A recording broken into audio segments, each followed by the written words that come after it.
And a very interesting incident happened, when Obama came and I went to Mumbai to brief the Mumbai police commissioner and his men. Obama was at a school and he had to leave for other destination. And these guys had climbed on the route the buildings. So the Mumbai police asked, they said, it's your instruction that cannot be foreign, troopers on top. I said, yes. So we stopped this convoy. I think Sonia Gandhi is one of the best protectees. She's very... She obeys everything. She's very understanding. Okay. She's very understanding, and Rajiv Gandhi was very caring. He even gave some very nice shoes. And we often hear terms like Z, Z plus security, X, Y. What are these? How are they classified? Basically, there are three categories. X, Y, Z. X is when you have two PSOs with you. Y is something which is you have somebody at home, a guard, and then you have two PSOs. And Z is, he was speaking and behind him a fellow went and there were 3 seconds gap when people saw, and yet he shot him.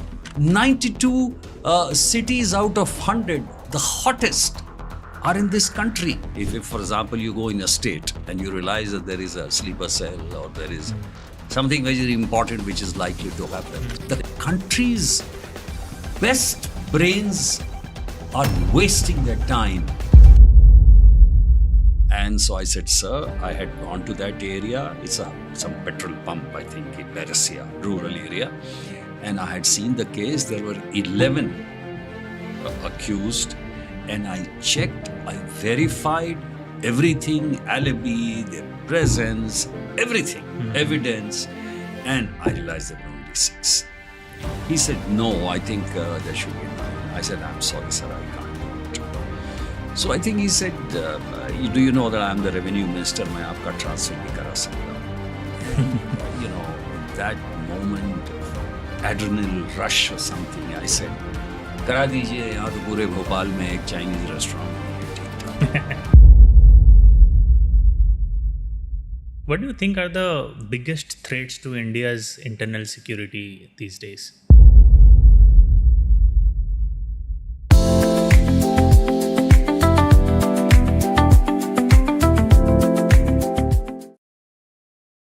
Great to have you on the show, Yashovardhan. Actually, you are someone who has seen the system up close. So in this episode, we would love to know some insider perspectives. I also take your opinion on things that matters these days. So you have handled security for PMs and high-level convoys. So what actually goes behind the scene for the arrangement, let's say 24 hours before the drill and movements? What are the behind-the-scene arrangements? Well, if you're talking about high-powered movements, like, for example, I was the chief security liaison officer for the heads of government and the states who were visiting India, like Clinton or Pope or Putin, and the likes of them. It's a nightmare, to tell you. And it starts pretty early, in the sense that almost about 3 weeks before the Secret Service lands up here, the Marines land up, the K9 teams land up. And I remember in 1999-2000, when Clinton came, and I had joined the IB just 1 or 2 years back, and I was in charge of the VIP security division. And we went on series of meetings. And then, it's very interesting. When the Americans are not satisfied, they'll ask you for this. They'll ask you for more people near the president, outside the room, outside the building, on top of the buildings. And then you have to tell them, listen, basically the inner cordon is yours, the outer cordon, and everything is ours. So we can't allow you on rooftops, shooting from there. And a very interesting incident happened, when Obama came and I went to Mumbai to brief the Mumbai police commissioner and his men. Obama was at a school and he had to leave for other destination for an engagement. And these guys had climbed on the route the buildings. And so the Mumbai police asked, they said, it's your instruction that It cannot be foreign, troopers on top. I said, yes. So we stopped his convoy. And when his convoy stopped, there was bedlam and everyone asking. And later on, when he was delayed for 10 minutes, and there was a kind of an inquiry, and they asked me, I said, no, I stand by the Mumbai police. That's absolutely right. Cannot be done. So, these are the kind of things which are normal, which take place. But otherwise, there is a deeper understanding. The Secret Service is very sophisticated. I mean, in fact, I remember after Clinton's tour, they gave our team a very nice dinner at that Afghan restaurant in Ashoka Hotel. And he said there that we visited 38 countries, and this was one of the best routes. So, from the technical to the putting people on the way, trying to minimize, not being seen, and yet you have a kind of a security which can't be foolproof, but at least you're satisfied with. But a lot of meetings and lot of ups and downs that do take place. But interesting. But how different are the protocols from the foreign agencies to that of India's setup? Well, you see, basically, if you look at the security format, the Indian security format is pretty solid. And I would say it's pretty solid since the time the SPG has come in, the Special Protection Group. And in the 80s, you have some of the best men manning the Special Protection Group and some of the best people who set it up. So now, if SPG has one of the best in terms of manpower, in terms of technical know-how, in terms of, the little innovations which they do, and their ability to supervise and interact with the state agencies. So, with this, at least the biggest threat is to the Prime Minister. The next level of very high threat is also to the Home Minister. So these are, when you protect them, you have to have that combination of, technical brilliance, that heft, and also the manpower skills. And I think in that the Indians are very good. You see, and accidents can happen anywhere. If you see, for example, United States of America, this is the third time Trump has been attempted.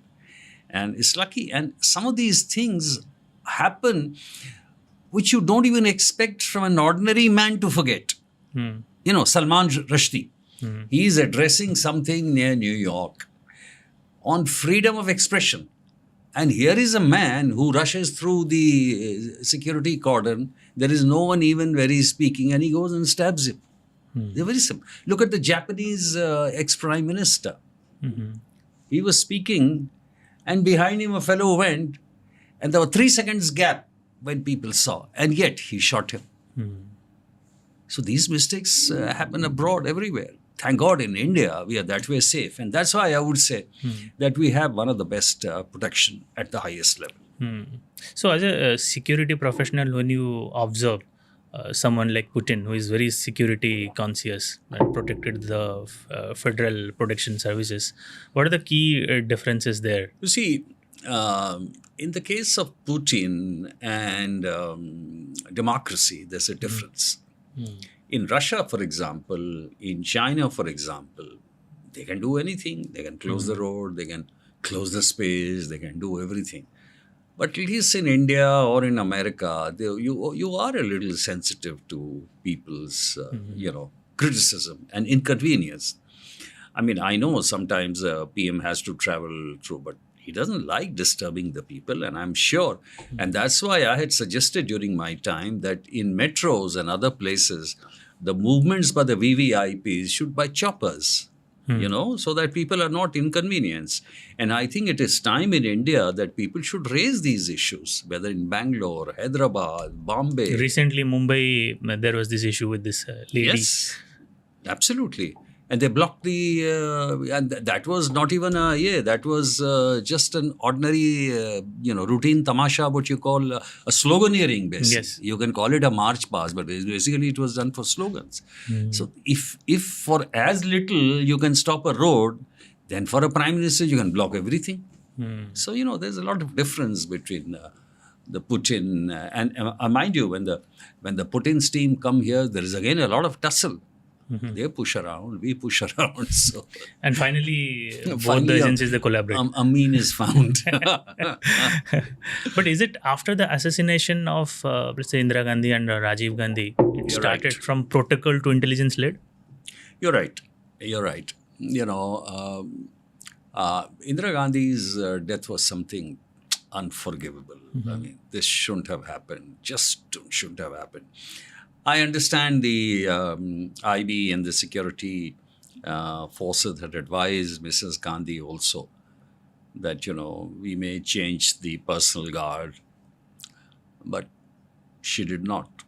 She was a great leader and she trusted. And that trust was betrayed. So we don't take any more chances like that. So there are two things. One, as I told you, there's the third thing added from technical and manpower. Third is the intelligence, a very strong intelligence input. There is a regular stream of intelligence input coming from the various agencies about the individual leaders. And on the basis of that, the security is calibrated. If, for example, you go in a state and you realize that there is a sleeper cell or there is something very important which is likely to happen, then obviously, I mean, the entire security grid is made more, strong, clamped from outside interference. So very strong intelligence inputs, regular verification and regular assessment, technology again to aid you, and third, the manpower which is appropriate for that kind of work. So, different. There are close protection, there is the technical section, there is the, the sniper, there is the management, there are so many things. All these are in a close protection team, or close quarter battles, getaways.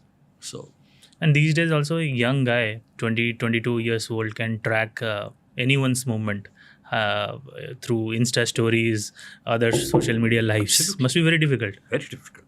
In fact, pehle we used to always say by Prime Minister's program, we cannot let out.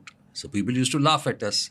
We used to think that by, where he is going, how he is going, we don't want to say. But with social media, can you hide anything?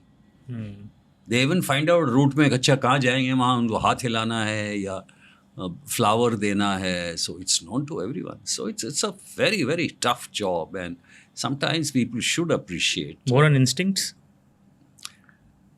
Well, instincts work a lot. In fact, many of the things which we do on the spot are instinctive.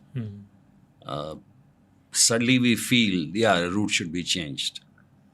I was in Pakistan with the Indian team, and suddenly I said, no, we need 2 reserves. Let's do a flanking, let's make an extra motorcade. And that motorcade we did in Lahore, just in time, because 2 years later when the Lankan team went, they were attacked on the same place. So we were lucky. So all this is instinctive. Where did this idea come from? No, suddenly change it. 8:45, no, we leave at 9. So how was your experience in Pakistan? Meeting the local cops there, people? I must say, Pakistan cops are very, very cooperative. One of the reasons could be that everyone wanted a cricket match. There's no doubt about it. Cricket lovers. Cricket lovers. And they were crazy about, Sachin Tendulkar, Rahul, that opener, 300 who scored. Sehwag. They were crazy. They wanted to see him. Balaji became so famous over there. Balaji. He was such a nice man to talk to. After hitting Akhtar. Wonderful friend. So they cooperated very well. They organized it was a tough, but a very, very tough tour for us. A great tour for the cricketers, because there's so many things. Threats and security management and intelligence inputs coming at the last minute, changes. So Interesting though. And we often hear terms like Z plus security, X, Y. What are these? How are they classified? See, basically, you have three categories. X. X category, this is all from the Yellow Book by the Ministry of Home Affairs. Okay. So, it comes out of the papers in various forms, usko X plus de diya, isko Y plus ऐसे de diya. But basically, there are three categories. X, Y, Z. X is when you have two PSOs with you. Y is something which is you have somebody at home, a guard, and then you have two PSOs. And Z is you get two PSOs, you get somebody at the house, that's a sentry and a guard, and you also have a security cover while on the move. Okay. That means an escort. Now, Z plus was an addition saying ki bhai, there are certain people like KPS Gill. Obviously, he has an inordinate amount of threat. Or somebody like Amit Shah. So it has to get Z plus. So Z plus means that you will have security tailored to the requirements. Okay. I mean, you may give him Customized. customized. So maybe he has a pilot, he maybe have a double escort. Maybe, because in the escort you have the team armed. So maybe we need two escorts, one for the left flank, one for the right flank. There are so many other things. But basically it's built around this. Some people have what you call a designation security, like a high court judge. He'll be given sentry at home and a PSO and things like that. But that is not threat-based. And but the Yellow Book says that you categorize or recategorize security every certain period, maybe 6 months or a year. And depending on a threat assessment, you calibrate. Either you increase him or decrease him or keep him at the same level. So it's a dynamic exercise. So when I was there, it was, you are busy. You're really busy. Threat inputs will come. You're aware of all the information which is coming from all sides. And then you actually see ki bhai, is everything okay? Do we need to do it now? Can we wait for the categorization period? Can we? So, and in the meantime, then also in the newspapers, there are a lot of reports. Yeah, Threat perception-based. Perception-based. So the whole narrative becomes, so confusing at times. That should we do it now? And then there is a great pressure. But all in all, I would say it's So you enjoyed? Yeah, part of the game. Who was the most kindest and who was the most difficult? Security-wise. Yeah, to manage. To deal manage. with. I think Sonia Gandhi is one of the best protectees. She's very... She obeys everything. She's very understanding. Okay. She's very understanding, and Rajiv Gandhi was very caring. He even gave some very nice shoes during my time, because I've not been associated with the present Prime Minister, because I retired by then, and nor Mr. Amit Shah. But generally, you see, once you put organized kind of a security like SPG, that is fine. They take care of things. They take care of things, and even the PMs or the others, they like it because it's on a very professional basis. There is no issue. The problem with security is in the states, where you say, I like this guy, achha, give him, he belongs to my party, give him two. And then he'll say, nahi, humko to chahiye. Northern guys, they like these hefty guys with gunmen. Gunmen should be a Sten gun wala. Status? Status. So Sten gun guy is moving at the back. So that is very good for him. And the South guys, they say that black burly uniform is good enough for us. So it's a different perception, but very interesting. And there are half the people, I would say of all the security, cover which you give, out of 80% is just a political or just like that. But how do you measure success in intelligence when the best thing is nothing happens? That's a very important question you asked, because what happens is when a VIP is hit, It's intelligence failure, right? But when the VIP is safe all along, despite of threats, because we don't share with anybody that this is the kind of a serious threat which came. Paper leaks come. I don't know who leaks out. Maybe cops themselves to take credit, maybe doing it. I don't know. But there are so many times you save people. And I can't recount of so many times. Yeah, exactly. There are incidents where we have been tailing a guy for 3 days and we crack him later, and he comes up with the entire plan. Where was it made? So the state police does a brilliant job, of course, helped by the intelligence agencies. That's the Intelligence Bureau or the State Intelligence Bureau. So that's true. Many a time people feel that, no, even forget I'm saying VIP, even Pahalgam case. They say ki bhai, it was a complete intelligence failure. Okay, I mean, yes, the fellows came from across armed with M4 and we should have got it. But there are 99 other cases where the Intelligence Bureau or the Kashmir Police saves also. And you look at 9/11 or you look at any such big incidents, they have all occurred. Yeah. So it happens in any country. It's difficult to give 100% fail-proof kind of security. It can happen. Any decision that you took in your experience that was maybe not very popular, but it was more driven by integrity as a value for you? Oh, there are so many. I mean, so many.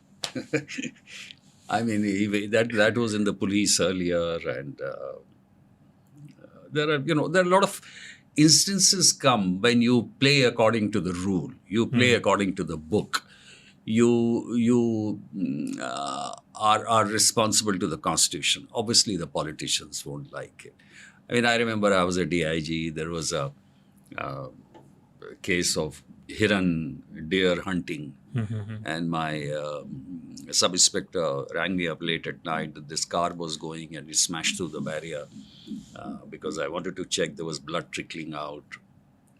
And we realized that this was a case of deer hunting.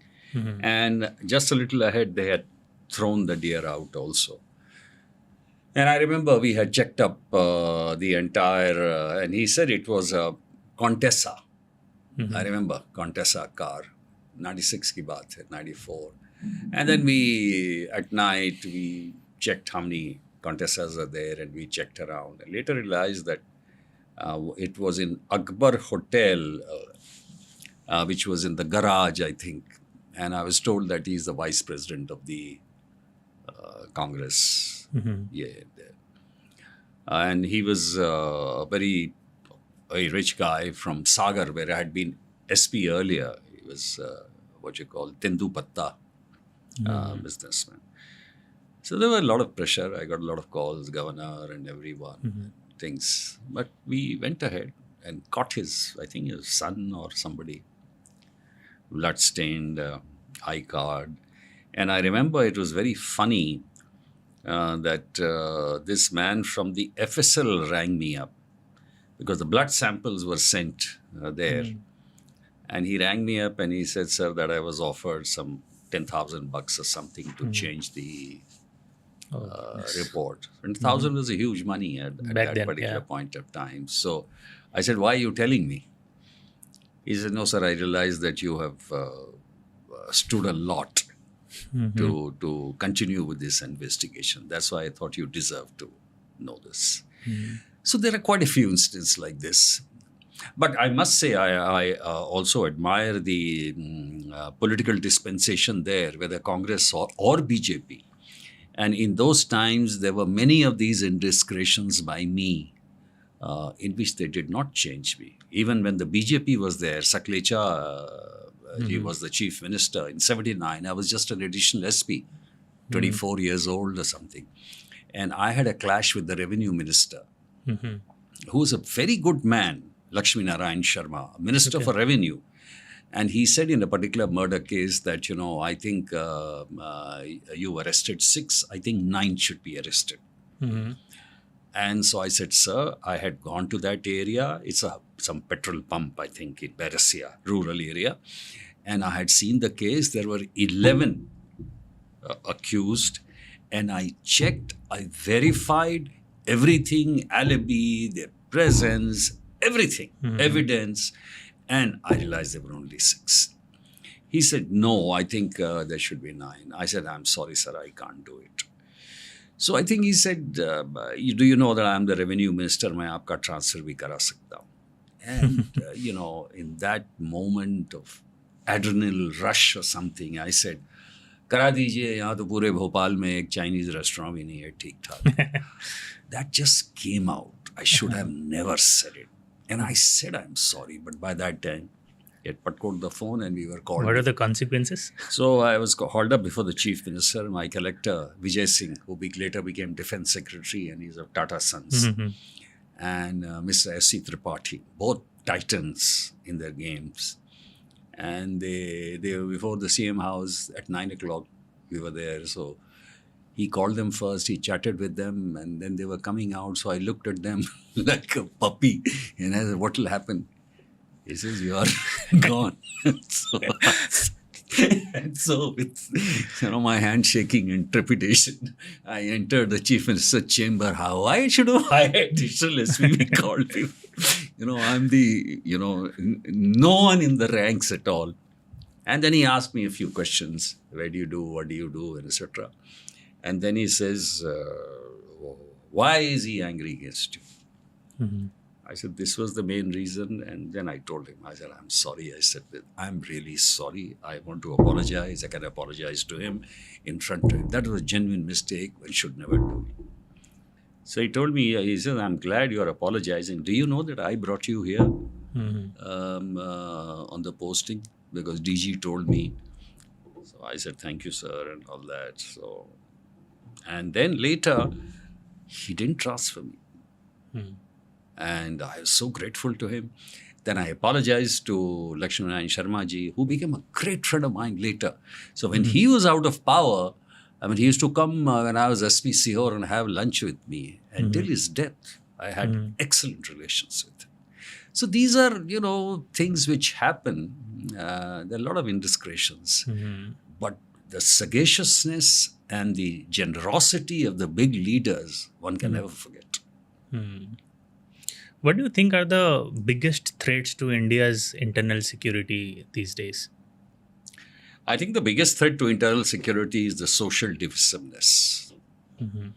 We are too edgy on, we lack sense of humor. We cannot take any criticism.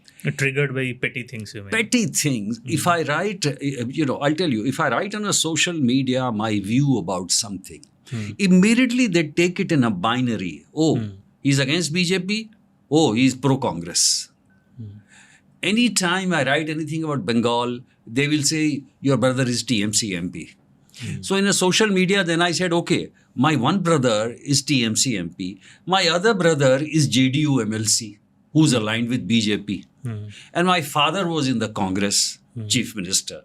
So, I keep oscillating. Whenever my elder brother says, then I support the BJP. So I said, anti-Naxalism, the wipeout of Naxalism is a spectacular success in which even the Home Minister deserves a lot of credit. Because after all, he captained the ship. He gave everything to the... So if I praise that, then these people get angry. They say, ye to BJP wala hai. I said, I'm neither a follower of Mr. Modi nor a hater of Mr. Modi. Why can't you understand? So if I only project my views according to my brother's views, then I've had it. I've had my whole career. That's another thing. Then the other thing is that whenever we are talking about security, we are talking, Pakistan-based terrorism. We are, showing ourselves as a weak nation. Anything happens, we keep crying in the world forums, that fellow didn't support me, this fellow didn't support me. Why the hell should you bother? You did a great Operation Sindoor. You should bang the hell out of them when anything happens again. And why abuse the Pakistanis every day? It just shows your weakness. Look at the TV channels screaming all the time.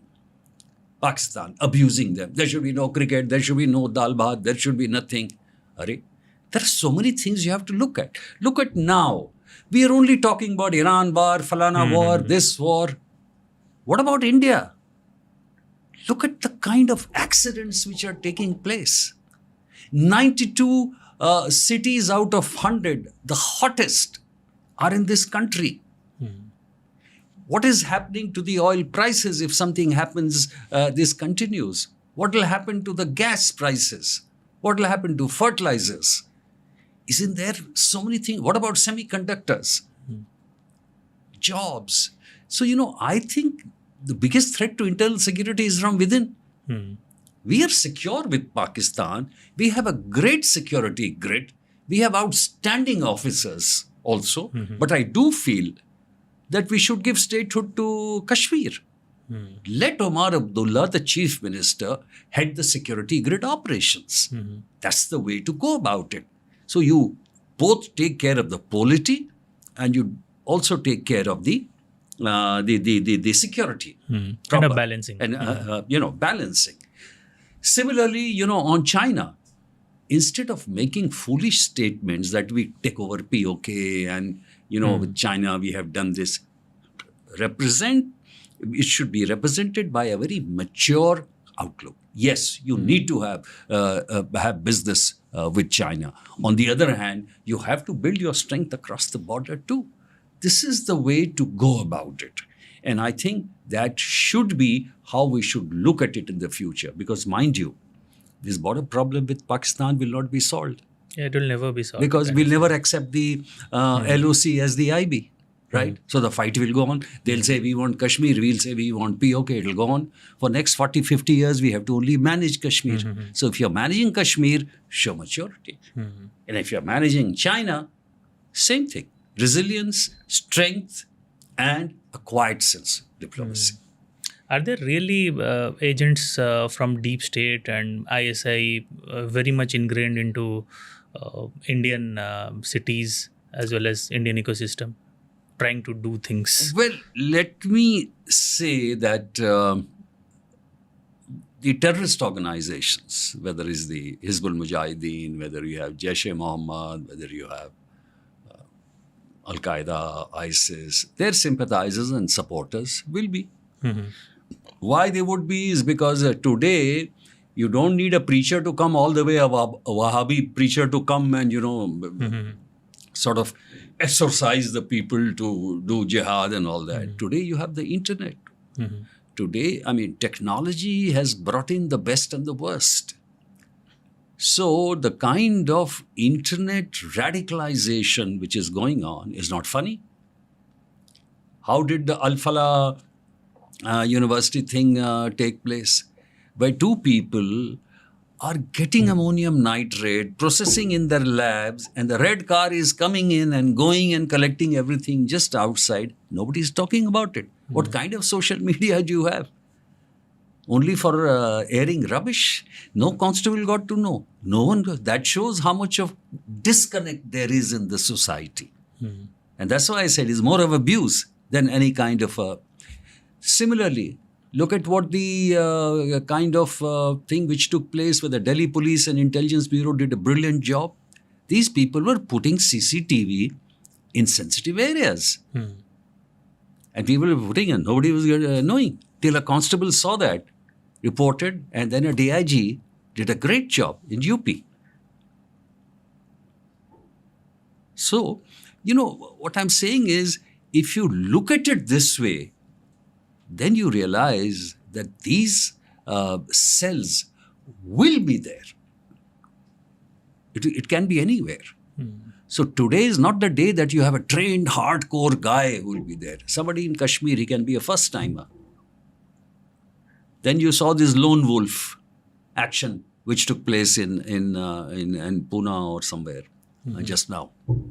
So this is the kind you expect. Now, many of these organizations here, SIMI morphs into IPF, IPF morphs into something else like that. So threat will remain. In your Hyderabad, there must be cells. Yes, they will be there. We have to accept it. And our job is to keep ferreting it out, keep looking at it. And you have various channels. So it is there. It can be activated. It's a battle between the two. Hmm. It happens with every country. And what do you think about the police reforms? So we have this IPS Prakash Singh versus Union of India, so not being implemented across the states. Can it ever be under the political pressures? Well, this is perhaps the most serious question facing the police. In fact, people joke and say that today the situation is such that even the police wants to reform itself. But the politicians say, no, you're quite okay. You're doing pretty well. Just behave with us. Rest is fine. That is the biggest serious problem. Prakash Singh did a great job. And I met him, in fact, just the other day. He gave me his blessings. This man said very simply 5 or 6 things. And this was all culled out of the commission. There was in 1977, there was a National Police Commission. And it gave some brilliant ideas. They had talked about police commissionerate system then. They had talked about recruitment at only 2 levels, constables and the IPS, so that everyone gets a promotional field.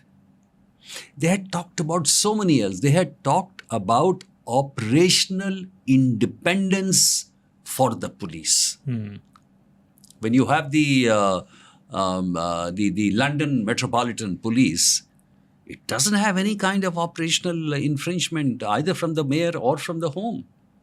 Independent. It takes an independent decision. In fact, once they took a decision of allowing a march, and despite from the, I think, the Home Secretary, because there were different parties, the mayor and the Home Secretary, and he said, no, I felt democratically this march should be allowed. So that's the kind of a difference. Similarly, there are 2 things. There should be operational independence in investigation. Otherwise, why is it that only ruling party people never figure in the investigation? It's only the opposition party whose cases of corruption are here. And these cases are only 3% something of the total.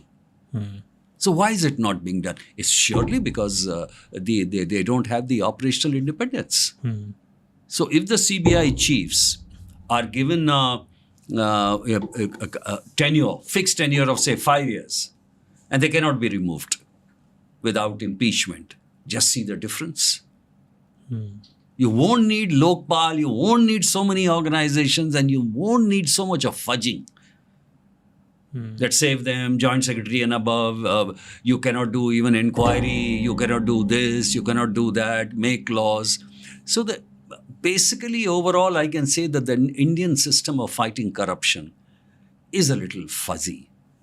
So police reforms are suffering. One, a DGP should have full powers of transfer within the state. It's not allowed. There should be a complaint authority against the police, in which also other people should be there.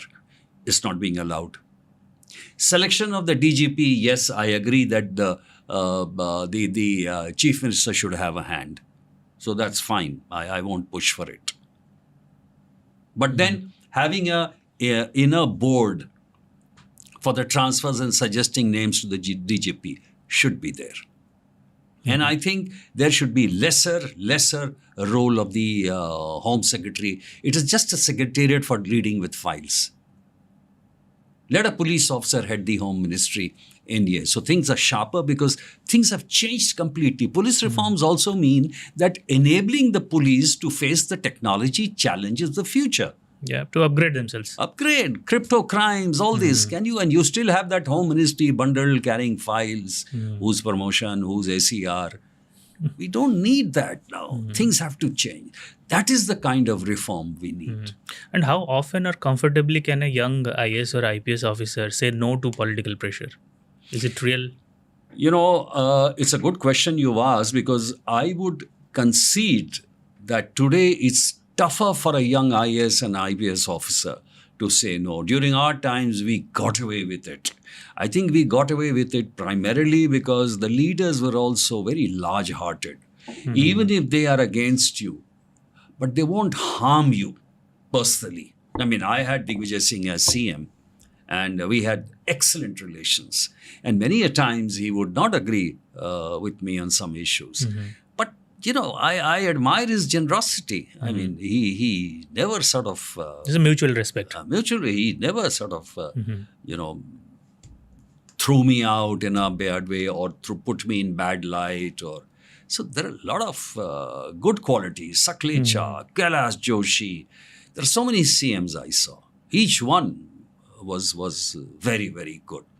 And even the officers then were able to, and we never sort of told them a lie. I mean, so it was, as you rightly said, it was a kind of, but today, I think things are very difficult. I'll give you 2-3 examples. Today, what is happening is the young, dashing officers are straightaway battling into an opposition wall, sand mining, or removing encroachment.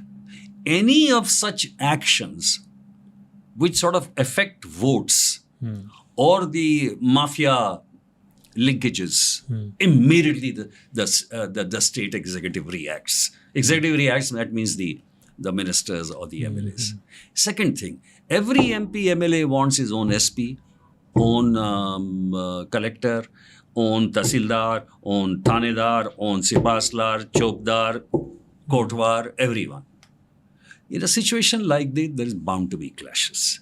So people submit, but there are also who are top, honest, and men with integrity, even now. But what about also the judicial corruption? In India, people say they can get away with, if you have money, you can get away with anything you want. Well, judicial corruption is now coming up in a big way. In fact, some lawyers said that there is a lot of massive corruption in the lower judiciary. There is an air of discontent about the smell of corruption even in the higher judiciary. There's no doubt about it. There is a Bhai Bhatija culture also, which is there. I think there is a problem, there is a perception, I would say, about the judiciary, which really needs a change now. And I would suggest, you see, everyone says that teachers select teachers. IAS and IPS are selected by IAS and IPS who are UPSC members. Cricket team is selected by the cricketers, So why not judges select judges? But the problem in India is if judges select only judges, and we have seen the culture of uncle and nephew, then there's a problem. So why don't you make an all India judicial service? You have the best law colleges. Now some of the best people are joining law. The problem today is what? The government puts the lawyers on the panels. They are more visible. भाई उन्हीं का नाम आएगा ना high court में कुछ भी होगा तो government is the biggest litigant. So you become, the judge sees that, okay, this guy is there. So tomorrow when the panel is prepared by the government to the judges, they say, भाई ये चार को तो जानते हैं. But that brilliant guy who may be coming from a tier 2 city or something, who's not on the government panel, will be ignored, though he might be one of the brilliant lawyers. So I'm saying, have all India judicial service. You appear at the age of 22, you get into that, you are a district judge, and your whole thing becomes so pure. And let the judges select. Correct. Let the judge do the promotion. And the Department of Justice take care of the, the secretarial part. So that's one way of looking at it. I hope they look into it. Because look at the Yashwant Verma's case. They said, why didn't police file the FIR? Tell me which police will have the guts to file an FIR against a Supreme Court judge. And suppose not even to file an unnamed FIR. So, I mean, it's something impractical. So today what has happened? Nothing has happened. He was sort of transferred to Allahabad without a job. And so he resigned. So nothing happened. So what happened to that, I don't know how many crores bora of rupiah which was there? Nothing happened. And then you wait, then the man waits for impeachment. which never happens. Mm-hmm. So this is no way. Corruption, there should be no immunity for a judge when there is a corruption issue. Straight away it should be Zero tolerance. It should be zero tolerance. That's the only way. You have been very vocal about UPSC and the system as a whole. Where do you think are the biggest gaps, and why is the system failing there with years of preparation, very less success rate? I think the UPSC system is becoming stale. It's becoming jaded with the same kind of people, same kind of interviewees, and same kind of aspirants also. Six times the country's best brains are wasting their time. For 6 years, if you calculate in those 6 years, what could have the productivity would have been something amazing. Yeah, very true. Be electrical, doctors, best in political science, English. They are just doing nothing except appearing for the U. So I said that you make it twice. You appear once, you get in, it's fine. After that, don't waste your time. Okay, once more if you want to take, it's okay. Now, why is this happening? It's happening because you have given UPSC, the officers, the primacy in everything, which is not good. Why? Because ultimately they are regulators. All the revolutions in India, Green Revolution or every revolution, the space revolution was done by scientists, by the specialists. What has IAS and IPS done? They're executors, no? They're just executors. So do they really have any decision-making power to overturn politicians, let's say? Hardly. I mean, it's ultimately the politician whose views are taken. He can put it up on the note sheet. But ultimately, it's the minister's signature. And there are certain ministers' signature who take the responsibility. Like Kalyan Singh took. Yes, it was my decision about in the case of Babri Masjid. Why are you blaming these officers? So there are people like that. But the point is that the UPSC it's not only the fault of the USC, it's also the fault of the government. That, you have made them, these two people managing everything. And IAS is today managing everything. From Reserve Bank to Auto Bank to Pay Bank to institutions, financial institutions. So people think, why not go for it? This is the best thing. So an ITN, aeronautical engineers, chemical engineers, doctors, some of the finest, PhDs, they are all going. They are appearing for 4 times, 5 times. Yeah. So I said, this is a national waste and it should not be allowed. I mean, of course, there are other things also which you can talk about, but for the time being, this is the most important. So there has always been a criticism about Chacha Nehru. You have met him. We'll come to that. That the permanent UN membership has been gifted by him to the Chinese. And that has been a point of discussion until now. So we'll cover that one first and then your meeting with Nehru himself. See, Pandit Nehru was a different kind of a man. He believed in the goodness of people. After all, he was a disciple of Mahatma Gandhi. Okay. And Nehru was modern in his outlook and yet very, very traditional in his way of thinking. He Chini Bhai Bhai. He thought, he had taken that man in Bandung conference in his own plane. Kind of more evolved in thinking, you mean? More evolved. So this happens to people who are at that level, that their decision is not very, sharp and only according to, that isme mera fayda kya hai. So he sort of thought big for the poor nation. After all, he was the hero of the poor nations. At that time, India was punching its weight much beyond its actual strength. So yes, it was a mistake, I agree. But then it was not because of any, malafide or anything which he had in mind or anything. So yes, it happened. What can you do about it? The war also, they were very poor generals. And I think Mr. Krishna Menon was also a very poor defense minister because he never listened to anyone. So in that respect, I agree. And how was your meeting with him? Oh, I loved it. That is my always, 9 or 10 seconds of fame. I had, I don't know, I had stood first in my class or got a double promotion. So I was a kid. So my dad said, ki, I was in Patna. So he says, ki, what do you want for your year?